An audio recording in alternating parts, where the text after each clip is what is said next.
नमस्कार मंडळी, मी मीनाक्षी रेसिपी मराठीमध्ये तुमच्या सर्वांचे स्वागत करते. सर्वांना श्री स्वामी समर्थ. तर आज आपण लग्न पंक्तीमध्ये जसा मठ्ठा भेटतो का त्या पद्धतीचा मठ्ठा बनवणार आहोत. उन्हाळ्यासाठी मस्त थंडा थंडा असा हा मठ्ठा नक्की तुम्ही करून बघा. तर इथे मी कोथिंबीरच्या काड्या, एक हिरवी मिरची, थोडीशी पुदिन्याची पानं घेतलेली आहेत, काळं मीठ आणि भाजलेल्या जिऱ्याची पावडर घेतलेली आहे किंवा भाजलेले जिरे एक चमचा घेतला तरी पण चालतं आणि थोडंसं सेंधा नमक घेतलेलं आहे. तर हे आता इथे मी दही घेतलेलं आहे. तर हे अर्धा लिटर दही आहे, ते आता आपल्याला छान असं फेटून घ्यायचं आहे. तर त्यासाठी मी इथे पाणी घालून घेतलेलं आहे. अगदी थंड पाणी मी याच्यामध्ये घातलेलं आहे आणि असं आपल्याला जे दही आहे का ते हलवून घ्यायचं आहे, जेणेकरून त्याचं ताक तयार झालं पाहिजे.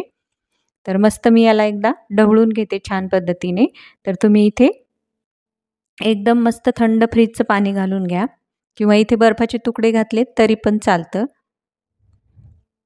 तर याला व्यवस्थित असं आपण ढवळून घेऊया, जेणेकरून दह्याच्या जे गुठळ्या आहेत का त्या मोडल्या पाहिजेत आणि एकदम असं मस्त असं आपलं हे ताक तयार झालं पाहिजे आहे. तर बघू शकता ताक मस्त तयार झालेलं आहे, अगदी फेसाळलेलं आहे. आपण छान ते ढवळून घेतलेलं आहे.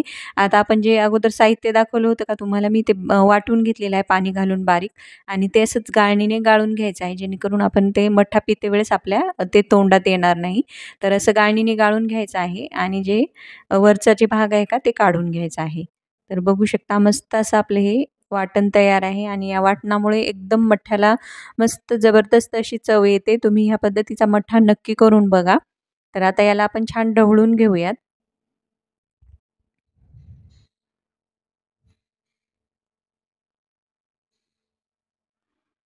तर बघू शकता ढवळल्यानंतर त्याचा रंग थोडासा बदललेला आहे, कारण आपण हिरवी मिरची, कोथिंबीर, पुदिना घातलेला आहे.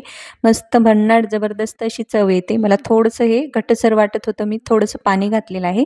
इथे मी खारी बुंदी घातलेली आहे. तुम्ही नॉर्मल साधी बुंदी घातली तरी पण चालते, पण खारी बुंदीने खूप छान अशी चव येते. आता थोडीशी कोथिंबीर घालून घ्यायची आहे आणि पुन्हा एकदा याला ढवळून घ्यायचं आहे. आता थोडंसं तुम्ही पिळून बघा, तुम्हाला जर कोणते मसाले कमी वाटत असतील तर तुम्ही थोडंसं ते घालू शकता, मीठ वगैरे. तर आपला हा मस्त असा मठ्ठा तयार आहे. बघू शकता एकदम अगदी आपण लग्न पंक्तीमध्ये जसा मठ्ठा तयार करतो का त्या पद्धतीचा मठ्ठा तयार झालेला आहे. तर व्हिडिओला लाईक करा, शेअर करा, चॅनलला सबस्क्राईब करा. धन्यवाद.